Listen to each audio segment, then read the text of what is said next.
Welcome to Taste Buds. I'm Debra Eckerling, goal strategist, writer, and foodie, and today I'm speaking with Judy Elbaum, founder of Leave It to Bubbe and author of Judy Elbaum's Seasonal Delight. So welcome, Judy. So nice. We've been communicating. It's so nice to actually talk to you. So thank It you for really joining is. me. I'm really excited about this interview. Thank you so much. So where did your love of cooking come from? So my love of cooking, I think it goes all the way back to my childhood, I think. My family, we're just a very food-oriented family. Both of my parents were Holocaust survivors. So food was very important, getting together for a meal, being able to eat a meal in freedom. There was a lot of gratitude and a lot of love when we got together. So my father was an amazing man. He survived Auschwitz. He came to the United States without a penny in his pocket. Both of his parents were killed. And he just never gave up. And he ended up having a wonderful life here, made a wonderful life for me, and he was my hero. But anyway, my dad, he really wouldn't even let us throw out any food, like leftovers, like even if it was in the fridge for a week or two, if he saw me trying to throw it out, he'd say, no, wait, and he would eat it. It just wasn't allowed. And my mom also, who lost her parents, both of her parents in the war, was quite young when she didn't really know how to cook, but she learned from friends and relatives how to cook.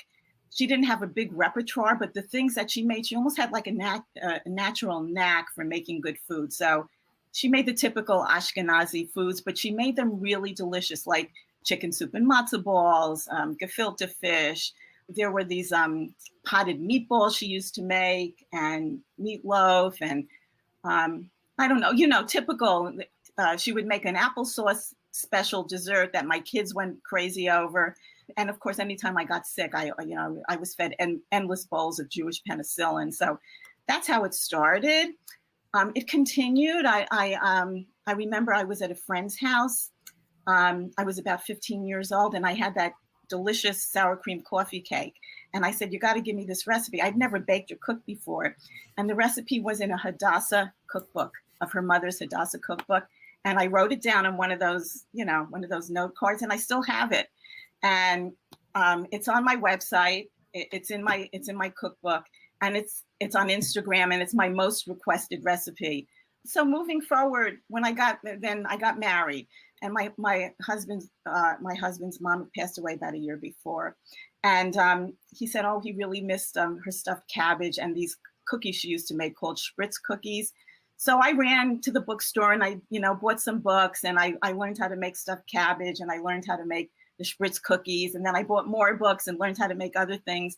And then I started taking cooking classes, and I've collected hundreds of cookbooks, and I have hundreds of cooking magazines like Gourmet Magazine and other cooking magazines. The house is filled with them, plus files filled with clippings of recipes. This has been my life of cooking. And eventually, after taking all these classes, I never was formally trained, but I feel like I've taken enough classes as someone who is formally trained, kept taking classes. Eventually, I actually started to teach classes once in a while. Like I've taught women's groups, Jewish holiday recipes, and I've done quite a few challah tutorials. I really love baking challah. And in 2011, I was asked if I'd be interested in writing a food column for my local magazine. And of course, I said, yeah.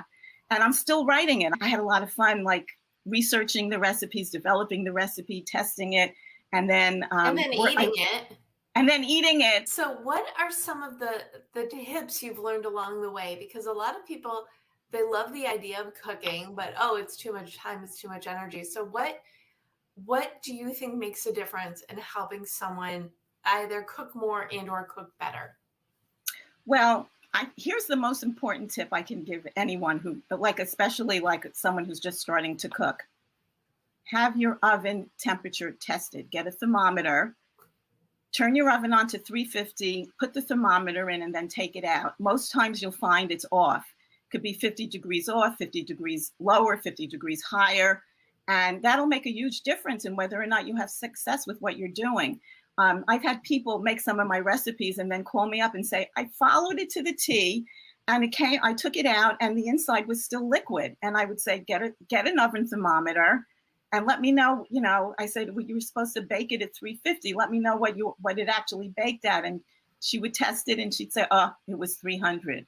The oven thermometer showed me was difference. Yeah. Right. Yeah. So I think that is like one of the most important tips I could give people. Another tip, you want a couple more? Or, yeah, why not? You're on a roll. Here's a great tip for making hard-boiled eggs. You know how you make hard-boiled eggs and either they're overcooked, they have that gray-green ring around the yolk and it's overcooked and it tastes kind of sulfury, and then you have trouble peeling it, the egg whites tear and it looks kind of pockmarked and it just doesn't look very, it doesn't look like it's edible.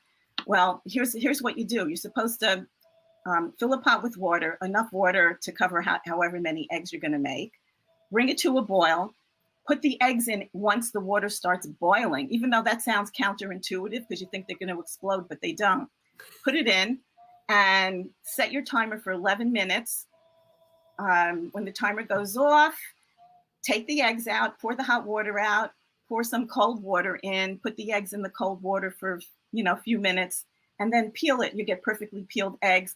Slice it in half. It's perfectly cooked hard-boiled egg. So that's another great, especially for Passover when you have to have like so many eggs. So to have these beautiful, eggs that are perfectly peeled and perfectly cooked on the inside, I think that's a really good tip. Yeah, well, I make my eggs in the Instant Pot because, no work. Let it do its thing and then take it out. But they're not always that perfect yellow color. So good to know. I will consider this for future egg hard boiling usage. Yeah. So you love to bake and you love to cook. Does one win over the other? Which baking. I had a feeling. Yeah. I love to bake. What is it about baking? I find it to be therapeutic. And I also find it to be, I just feel like I've created something, well, let me just do the challah. I have a wonderful recipe for challah where it's, you don't have to knead it. You put it in the food processor, you put all the ingredients in the food processor, you process it. You know how most recipes call for kneading it for about 10 minutes? Well, this you don't have to. You literally like process it for about a minute and that's it. So you still have to go through all the other steps of making a challah. So it's still, somewhat time consuming, but that part is that people get a little nervous about the kneading. You don't have to do that. But so I love making my challah. This particular recipe, it always comes out great. I've developed so many different ways of braiding it and shaping it and filling it, and it always comes out amazing. And it's just very gratifying. And like I said, it's therapeutic. And then of course, the other part that's wonderful is I get to serve it to my loved ones, and it's providing such wholesome sustenance for those that I love. And on top of everything else, I have 4 grandchildren aged from 3 to 11, and all 4 of them have been in the kitchen with me baking challah since they were 2 years old. So, talk about having fond memories of being with Bubbe in the kitchen baking challah. They're going to have those memories. And so those were memories that I never had. I never had any grandparents. So for me, being in there with my grandchildren is sort of like, I'm sort of connecting with the grandparents I never had also. So it's, it's like a generational thing, That sounds like a beautiful opportunity. So it's that connection through food.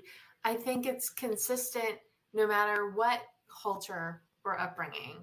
Do you agree? Yeah, I agree. Absolutely. There's such a connection. There really is. I have other food memories, food that my mom made, like the chicken soup, because I got sick a lot when I was a child, and I had a lot of chicken soup. And my mom's chicken soup was really amazing. It's on my website as well. I don't know if it's in the cookbook. It will be eventually. I call it Nanny Fella's Epic chicken soup. But something interesting though. So I was serving this epic chicken soup to the family for many, many years. But now there's another soup that I serve, and it's called Colombian Penicillin. And so my husband and I were in Florida, and we go there. We usually go there for the winters. And he developed a flu-like illness, and we had become friendly with this lovely Colombian couple. And I don't know, I had spoken with her in the morning, and I'd mentioned that my husband Steve was ill. And she shows up a couple of hours later on our doorstep with this pot of soup. And he loved it. He just loved it. And he felt better the next day. And I tasted it, and it was like the ultimate comfort food.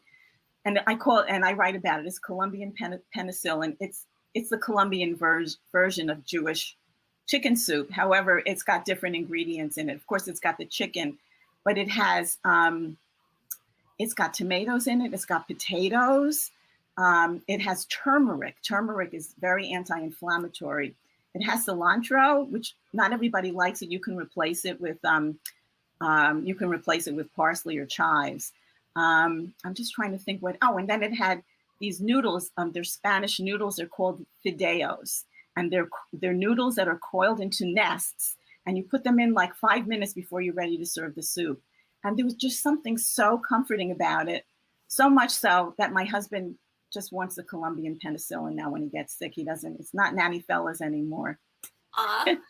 Well, and it really proves what we're talking about before. So it doesn't matter your culture or your background. There is that connectivity that can only come through cooking and recipes. Absolutely. She didn't even make it. She had a family cook that made it. Her family cook, her name was Luzma. And when I wrote the article for the magazine, I called it Luzma's Colombian penicillin.